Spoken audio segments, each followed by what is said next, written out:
तमाम दुनिया के बहन भाइयों को हकीम आमिर रज़ा को भाया की तरफ से अस्सलाम वालेकुम। हज़रत अल्लामा इकबाल रहमतुल्लाह अलैह फरमाते हैं, सबक फिर पढ़ सदाकत का, अदालत का, शुजात का। सबक फिर पढ़ सदाकत का, अदालत का, शुजात का, लिया जाएगा तुझसे काम दुनिया की इमामत का।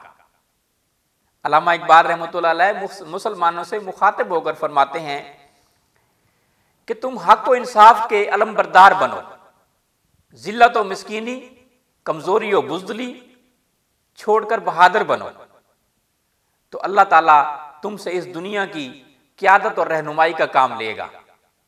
इन खूबियों के बगैर दुनिया की क़यादत और रहनुमाई नामुमकिन है।